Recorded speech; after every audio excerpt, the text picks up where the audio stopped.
Claire Tassadit-Oud. Vous avez vous-même perdu une très proche dans les attentats de novembre 2015 à Paris. Et depuis, vous vous battez pour faire entendre la parole des victimes et la parole de leurs proches, de ceux qui restent auprès des institutions. Notamment, vous vous battez contre le terrorisme.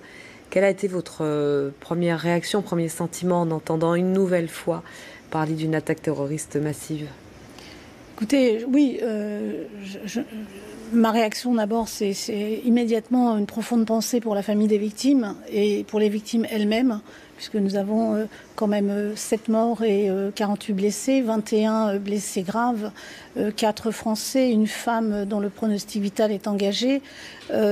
Ça me semble là encore un coup porté à la liberté et c'est un peu ça que je ressens. C'est une profonde douleur qui se ravive pour nous les Français et pour moi plus particulièrement, bien évidemment, ayant perdu ma sœur dans l'attentat du 13 novembre à la terrasse d'un café alors qu'elle venait simplement fêter un anniversaire. Donc oui, effectivement, ça nous ravive à tous cette douleur nationale et plus personnelle. C'est un attentat, celui qui a été perpétré la nuit dernière, qui s'inspire, si on ose parler ainsi, à la fois effectivement des attaques des terrasses et du Bataclan en novembre à Paris et d'attaques comme l'attentat de Nice avec un véhicule qui fonce dans la foule. La première ministre britannique Theresa May disait ces attaques pourraient être prises isolément, mais elles sont liées, elles ont au moins un point commun, c'est l'idéologie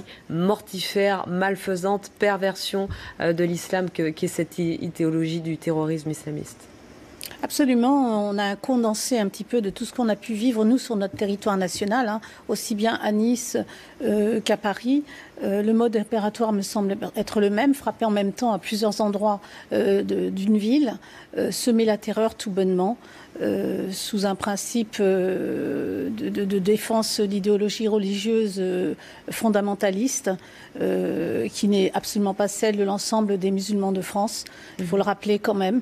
Et donc oui, on est frappé au plus profond de notre chair et j'ai vraiment une pensée profonde et émue pour l'ensemble des victimes et de leurs familles.